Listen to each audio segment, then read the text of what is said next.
First of all, I would like to ask you to present shortly the 4 sacred secrets for those who haven't already read the book. Really just a very short introduction, please. Which are these 4 secrets and how they affect on our life? The 4 sacred secrets is, we can say it's a life transforming book. And we always advise those who pick the book to read it very slowly. It is not a book of information. It is not a book of knowledge. You have so many other books for that. This we have written for it to be your inner journey. So take in the insights, be slow in your reading. If possible, read it for a period of say 42 days. Allow the seeds of the secrets to grow in you. And at the end of it, you would see that your life itself becomes a very beautiful journey. The 4 sacred secrets, I will definitely, these are words to you, but the first secret is to have a spiritual vision, that is to hold a vision for your inner state. The second secret is not to run away from that which is arising in you, but to be in touch with your inner truth. That is where freedom exists. The third secret is how do you connect to the vaster intelligence or the higher intelligence that is there around us. How do you connect to that power, and how do you change your life situations by connecting to that power. And the fourth is performing that right action. In order to create a great destiny, you need to perform those right actions. That is what is going to lead you to a great destiny. And what should determine what action is right and what action is wrong. That is the fourth secret. Put together, it is an incredible spiritual journey that is there in your hand. If you're already holding the book, take it one bit at a time, go through the reflections, go through the meditations. The meditations are available in the Breathing Room meditation app. Become a part of it, let it become your journey. Thank you. In your book, you describe 2 states, the suffering state and the wonderful state. According to the book, we can choose in which state we prefer, which state we want to live our life. Is that really a choice we can really choose? Isn't it a fateful or predetermined process, or it's determined by our karma? How consciously we can build our happiness and reach the so-called wonderful state, considering that life sometimes bring unexpected and independent happenings and difficulties of us. So truly everybody has a chance to this so-called beautiful, wonderful life. So it's beautiful the way you asked the question. As she mentioned, there are 2 states in which you live and experience life. That is there in the book. That is a phenomenal philosophical insight which Sri Preehtaji shares with the world. You are either living in a state of stress and suffering or hurt and disappointment, a state where you are internally disturbed, or you are in a state where you are peaceful, calm, joyful, experiencing gratitude and connection. But the journey should not stop with a beautiful state. You should continue your journey up till you are enlightened, where you're totally free of all forms of suffering. But coming back to the question, how is it possible to live free of suffering when, say, you're not being treated well at work, or say you're having a troubled relationship with your partner, or say you're having unprecedented financial situations, or right now you're facing recession, and how do you think you're going to live in a beautiful state? If that is the question, let me tell you, you need to learn to separate what a problem is and what a suffering is. When you confuse problem and suffering, the mess around you multiplies and grows. When you're able to clearly distinguish between problem and suffering, you would bring your attention to your suffering, which is the inner dialogue that is continuing in you. Suffering is that inner dialogue that continues in you because of the external situation. But do you need to be in that inner suffocation and disturbance in order to address the problems? No. In order to address the problems, you should be free of suffering. You need to experience liberation from suffering in order to experience great intelligence to flow, or the great power of the universal intelligence or God or divine to flow through you to dissolve those problems. Suffering is that which stops you from dissolving that problem. So that is why you need to stick on to a practice. You need to immerse yourself in deep mystical processes. You need to get deeper into experiencing states of awakening, and you need to be totally liberated from suffering, and you need to be enlightened.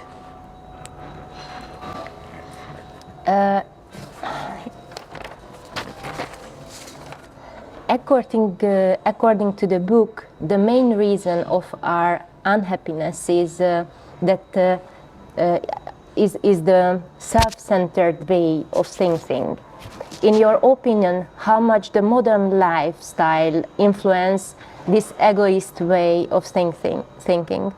I mean here mainly the media and the economy. Or can we say that the self-centered lifestyle is a reflex of surviving? The break of this wouldn't make people incredible of living in our days? The challenges that the current civilization is facing in terms of the economic challenge, or the financial challenges, or the climate challenge, or the environmental challenge, or the challenges at home in terms of harmony that you experience in the family or not, it is increasing by the day. But we see, what we are saying is, the more you are in the self-centered consciousness, where you feel so separate and disconnected from everything around you. Let me make a very clear distinction between selfishness and self-centeredness. Selfishness is like, being ambitious, trying to take away what other people have. But self-centeredness is very different. Self-centeredness is a total preoccupation with oneself. And when you constantly live in a state of suffering, your thinking is self-centered. And when more you are living in a state of being self-centered, where you are disconnected from everything else and everybody else, please know that the problems in your life mount. The problems mount, the chaos mounts, the challenges mounts in life. In order to experience, you can say it is because of the external situation or because of the way the civilization is, my self-centeredness is, but it is also the other way around. You are so and so self-centered, so disconnected from this fabric of life, by which the disconnection is leading to chaos, and disconnection is leading to disorder and harmony to flow into your lives. In the world, there are people who experience the most terrifying traumas, even already as a child, in a childhood. How can it be possible to approach, to face these traumas positively? Even in your book, you describe complicated and sad destinies, and you write that they have to put an end to this disappointment, frustration, jealousy, hate, and to the suffering state. But those who are living in such a difficult situation and terrible ambience, how they should begin? Can be processed the unprocessable? When person goes through a very difficult, either a situation once in life, a trauma once in life, or has been in a period which is very traumatic, the person is inclined to live a large part of one's life in a state of suffering. It is very natural, right? But through a spiritual experience, this person is able to experience a state of awakening, or awakening to a beautiful state. But what this person needs is more than a beautiful state. What this person needs, an experience of awakening. Awakening is being present to the moment, or awakening of being a witness, awakening of experiencing bliss, or of awakening of experiencing divine in all life. When you have these profound spiritual experiences, that would be the antidote for the trauma. You can think, how is it possible? I've experienced such a bad trauma in my life, either because of war or because of, that which is being passed on from generations. You can ask, like, don't you think it's karma? Don't you think I'm destined to be in this suffering? No, it is not really. Everyone has a choice. And those people who have these, especially such a strong trauma, when having this experience of awakening, liberates from suffering, liberates one from the entanglement of suffering which one is caught in. And that is why a spiritual experience, a spiritual journey is very important. Throughout ages, throughout different civilizations, people have immersed in deep spiritual processes, mystic processes, in order to free themselves from the past experiences. Could be absolutely traumatic, or just the past is so lingering. But when people do have a spiritual process and experience that liberation and that freedom and that awakening, these incidents, these traumas just becomes a memory. It doesn't have a charge.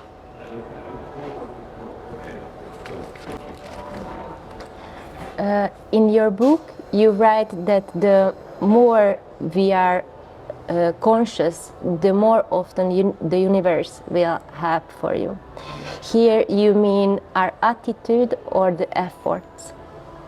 I didn't understand. The more you're connected to the universe, the more you're more we are conscious, okay, the more often the universe will help for us. Yes. And here you mean our attitude, how in our attitude are connected to the word of our word, or the efforts that we make in our life every day. Let me explain this to you.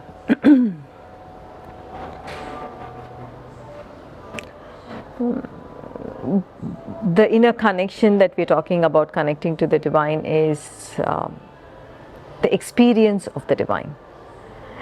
And once you move away from a state of suffering, once you establish yourself in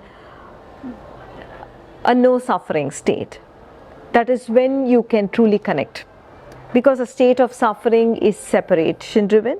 It doesn't allow you to connect to anything. So you can ask for help from God or divine or grace, but if you are immersed in suffering, that entire suffering state is disconnecting you from the divine and not allowing the divine to flow through you or your life. Your question is, should there be enough effort in order to create the destiny that you want to create, or is it sufficient if you sit down and pray? Yeah, you need both. Life constantly throws challenges.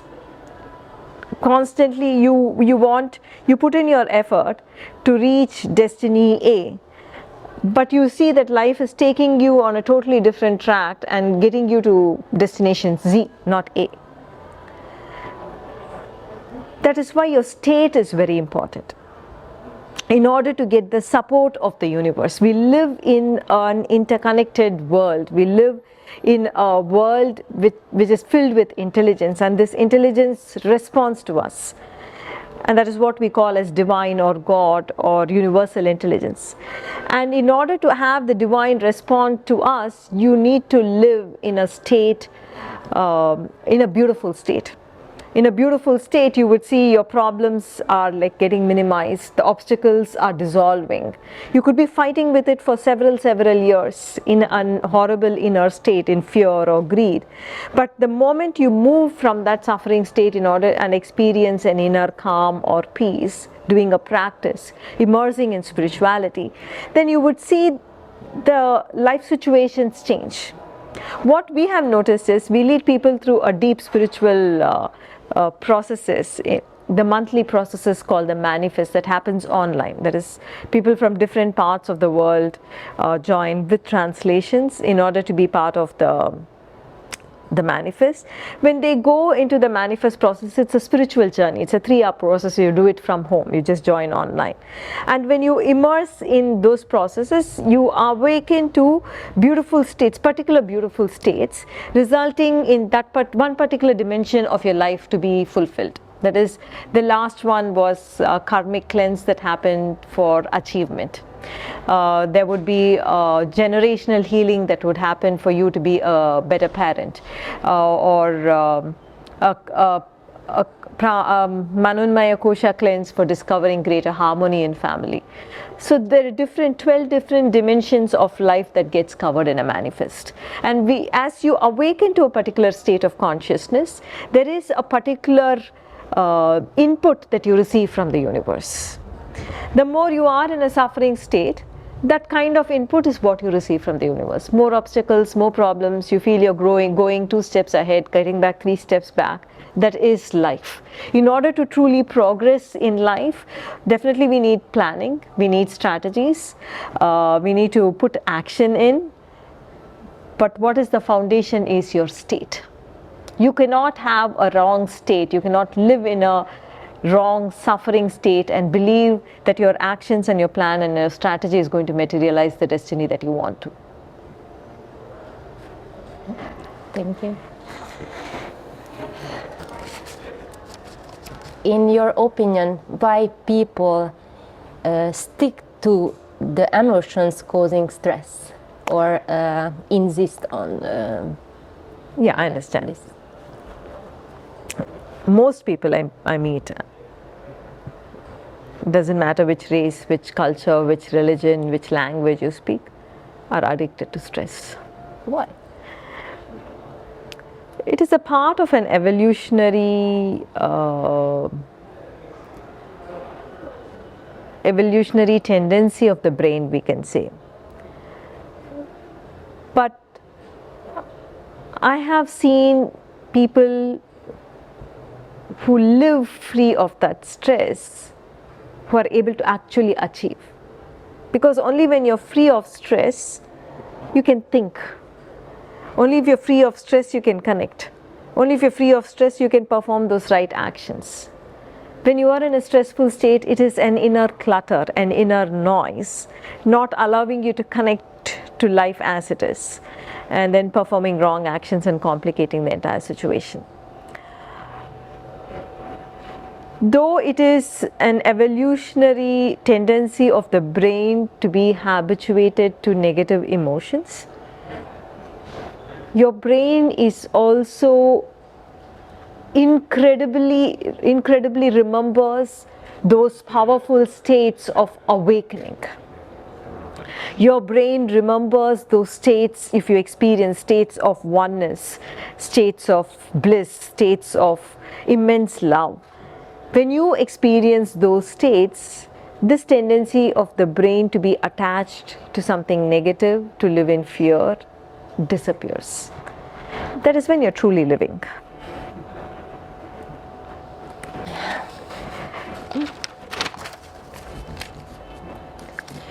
The book says that you help even for many married couples to put in order their relationship, but finally not all the couples choose to stay together.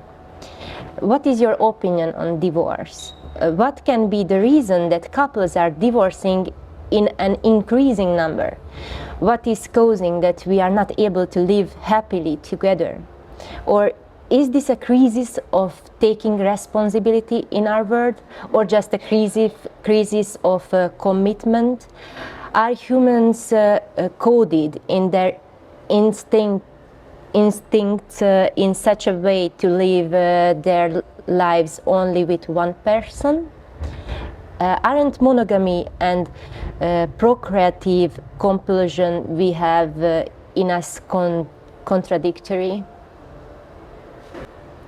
See, if you have to talk of one reason why marriages are falling apart or divorces are happening, how we become very intolerant to people living with us.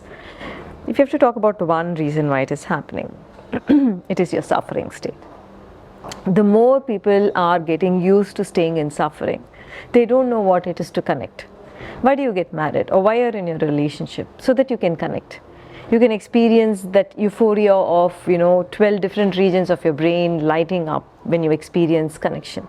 When that is not happening, why do you be in a relationship? Because you are in love. No, if you're not capable of love. Yeah. I'm not talking about pleasure. Pleasure is different. I'm talking about the true experience of love and connection. That is why you relate. That is why you want to be in a relationship.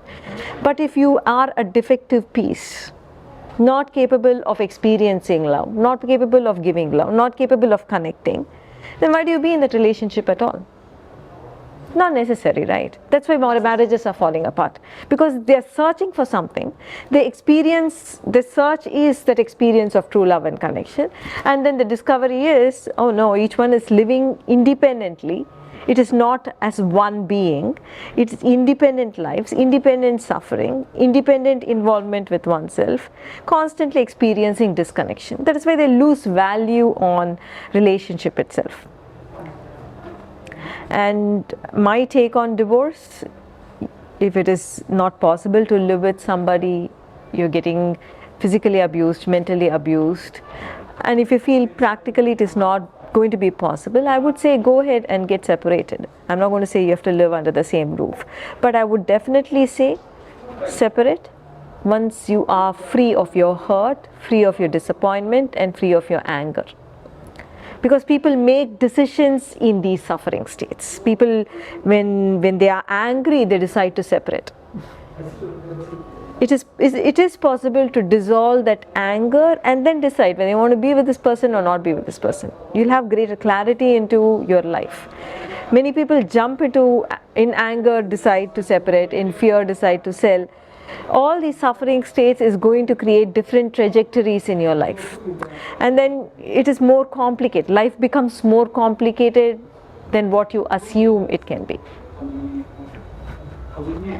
Do the serene mind practice that is there in the breathing room. Do the serene mind practice. It's there even in the book as a part of reflection.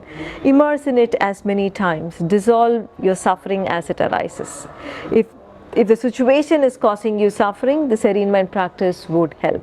But if it is a generational suffering that is passed on to you because your great grandfather experienced drought or scarcity and you experience insecurity right now, that definitely needs a deeper spiritual process which is available for you right now. If the voice of the rowdy me, what is it? You wrote in your book that there is a rowdy which criticize ourselves. Rowdy me? Maybe The conflicting mind? yes, Okay. I think Okay. it's a conflictful mind. Yeah. Speaks up and criticizes us. How can we silence it, and how can we concentrate to the positive things? Are the critics of this critical mind always affect negative?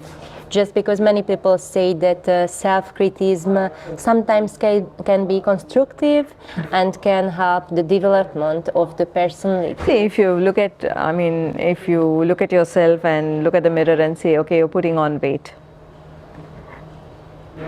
that is being conscious of your body. And then you need to perform action, which is, probably you get onto an exercise regime or a diet regime, which is going to support you. But you constantly look at the mirror and you're going to say, you put on weight, this part in you is bulging, or that part in you has to become less. That is suffering. It is a difference between a positive, constructive way of looking at oneself and acting from that place, and it is totally different thing where you're constantly obsessing about that you are this and you have to become that, you are this, you have to become that. That very state of suffering is going to destroy you. That very criticism, constant criticism, that critical judgment about yourself is going to destroy you. It's not only destroying you, it is destroying our children. It is that critic in you is criticizing everything about your life. It is criticizing about the situations that you have in life. It is criticizing the partner whom you have in life. It is criticizing the child whom you want in life. Just the way you want to tweak yourself, you want to tweak everything else in life. Nothing tweaks. You can't change anybody. But you hurt the relationship, you make the relationship sour. And when you bring up a child, what the child needs is, just that love and comfort and joy and connection. The child will grow into a beautiful person. But constantly what is happening is change this child, the way the child is speaking, the way the child can be more polite, can be more disciplined, can be more, it is more, and then we're destroying the being of the person. It's two different things. To have a constructive, positive thought that you have to do this. Okay, I look at the mirror, I said, oh, I'm putting on weight, I'm eating not good, I have to get back to my, get back to a particular thing. That is positive. Constantly telling the same thing again and again, you put on weight, you put on weight, you put on weight, doesn't even allow you to act. That is negative.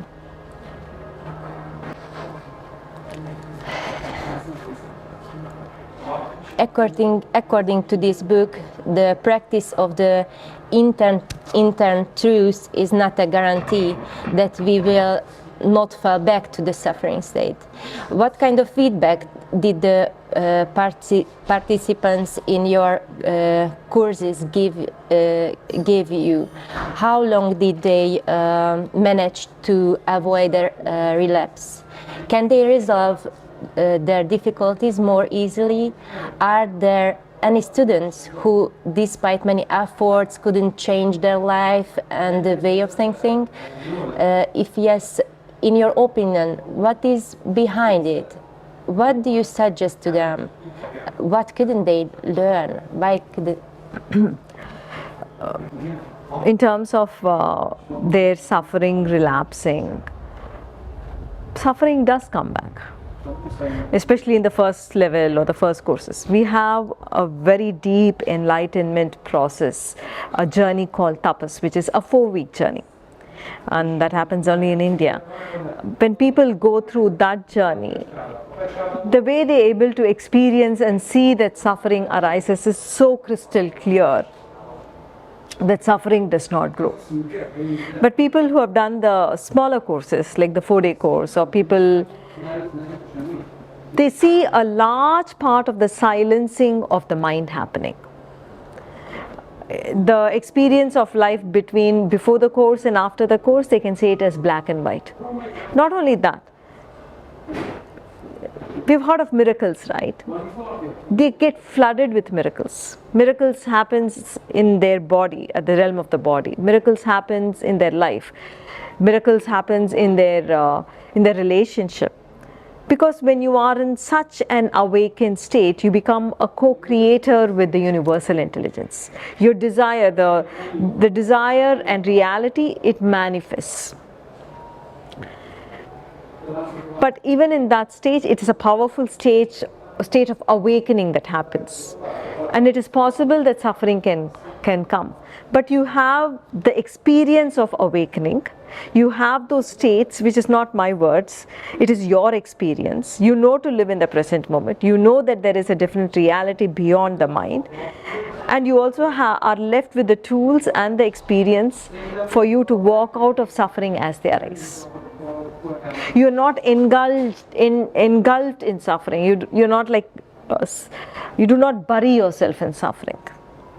It is a journey, it is a learning, and awareness grows every stage of this entire journey that we lead people all over the world. For the next part of the question, people who are not able to apply, there is some shallowness in people's lives, where we keep jumping from one thing to the other.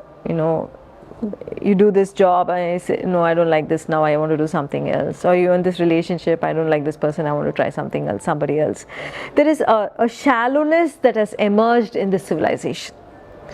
Because especially everything is fast. Like you want, the social media has kind of complicated the situation. Like everything is instantaneous. But this journey requires a committed mind. It requires commitment. It requires a vision. It requires a vision for your state. When that is absent, I don't see people making progress. You said that you find in yourself this thing that you are a little different like the others, that you have another state like the others. When did you decide to teach it, and how can you make it? Because you meet a lot of people, thousands of people who have suffering. How can this? Ez egy nagyon nagy súly, egy nagyon nagy teher. Ezt hogy lehet elviselni, ezt a terhet, ilyen sok embernek a terhét magára veszi? How can you live even the problems of other people? So. How can I be in this state when I'm listening to so many problems of the world? You meet a lot of people who has thousands of problems. Yes. It's a very big stone in your back. I don't see it that way. I see myself as somebody who's able to help people. I see myself as somebody who is able to alleviate the suffering of people. It's a wrong understanding that when you begin to hear people suffering, of course when you are yourself in a suffering state, you get merged in suffering. But when you are in that state of compassion, then I feel everyone can be a true light in terms of the response that they give, in terms of the words they use, the speech or the action. The response has, from the space of compassion, the response would be to help that person to move out of suffering. And through whatever we're teaching and through the processes, through the experiences people have, I see again and again how much of good that we're doing to the world, how much we're able to change individuals' lives, their families. And I also see that it's not only ending with families, it is continuing into the future generation. And which was the really biggest magic, the beautifulest magic, what you have seen in your life? Many miracles happen to people when they come to our programs. As I said, there is a healing miracle. In last few days, a couple of months back, I was in Mumbai doing a program for 1,000 people, where a lady got up and shared that the facial paralysis that she had for 24 years disappeared that night when she was in the program. So we hear many such miracles. But for me, the greatest miracle is when people can live their lives untouched by suffering. And do you have techniques for it? And you have techniques for it, what you teach, and where do you teach it? Where can the people meet with you and learn this magical technique too? I would recommend everybody to join the Manifest, which is an online 3.5-hour journey that is available in different parts of the world with translation. So it is called Manifest. We can send you the link. Mm-hmm. I would say that will be a great starting point, because you are led into a particular state of consciousness. And not only that, you experience a gift in life by being in that state. And each month it is one particular state of consciousness to manifest either health or wealth or achievement or purpose or great parenting. It is for different aspects of life. I would say start your journey there, and definitely the Field of Awakening, which is the 4-day retreat, is coming to Europe this time. Mm-hmm. It's going to be in October. It is in Davos. That will be an incredible opportunity for the viewers to be there as well. In Eastern culture, the philosophy not really traditional. This philosophy not really traditional. We think differently a little because we learn it in the childhood, a different thinking of the life, and we have a different approach of things. We react in a differently to certain impulses. according to your experience, how much Eastern people can understand and receive and learn this philosophy and way of thinking? Can we really understand it in the deep? Absolutely, yes. I have worked with people from, I think we work with people from 100 countries, all different religions, different cultures, language, lifestyle. Suffering is the same. Suffering is the same, and what everybody is truly searching for is also the same. Total liberation. Of course, you're not aware of it, but human being is the same. They're not different. And they learn very well. According to the book, the first step of the start of to start on the right way is to say no to suffering. Is that really can be always so conscious?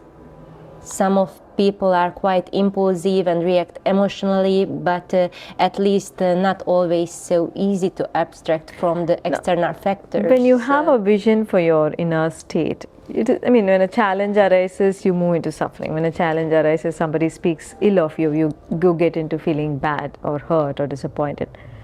But how long are you going to be there? How long are you going to feel hurt? I have seen people who are feeling hurt over something that happened 30 years ago.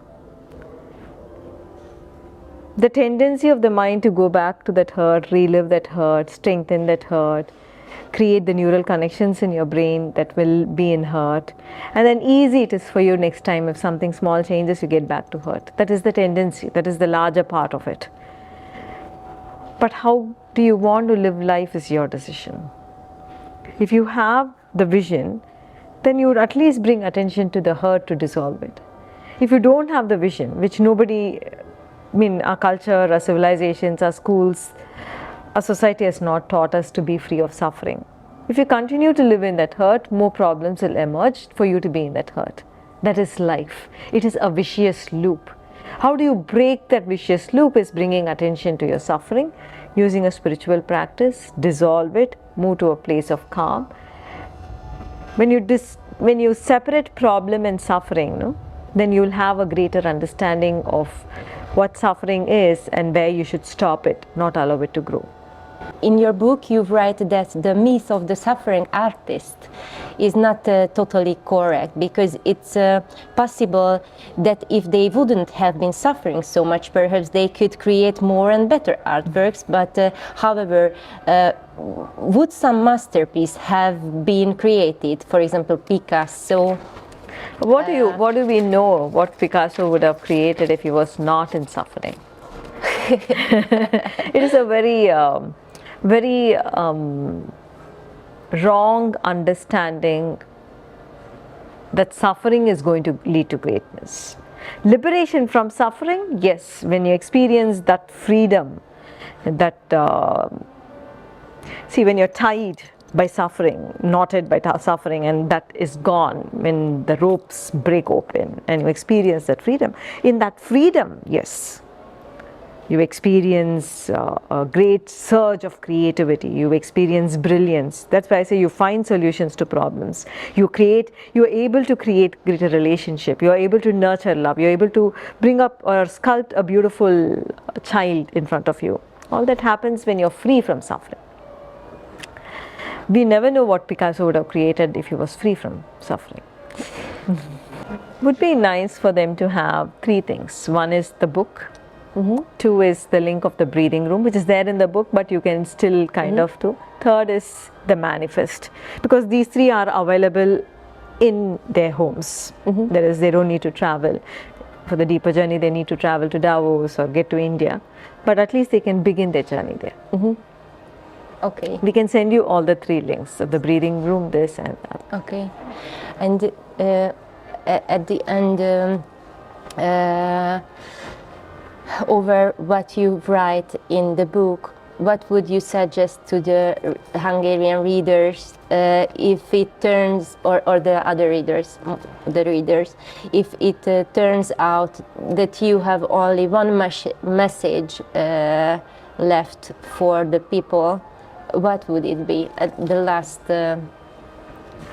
See, you have Few tried to live. I mean, everybody at some point wants to live joyfully, wants to live happily, wants to live abundantly, wants to have a lot of love, a lot of wealth. Everybody strives for it. Whether you put it into action or not is a different story, but you really want it. You try every stone in order to create that life that you envision. The biggest stone that you actually need to turn is your state. When you don't turn that state into a no suffering state, when you do not use spirituality to grow internally, it is like going and hitting against the wall, your efforts. Your planning could be right, your strategy could be right, it could be just the same as what somebody had done for achievement. What is missing out is the other person's state.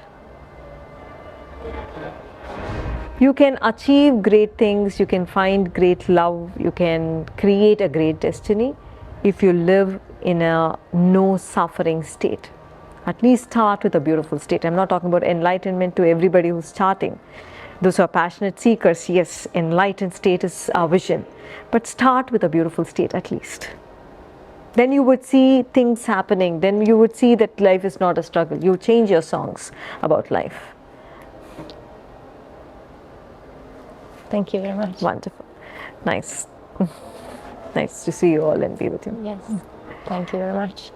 Just for all the audience over here, I'm so glad to be here in Hungary, and I would love for every one of you to hold the book and go through the big book very slowly, and very beautiful of the publishers to get this book to your hands.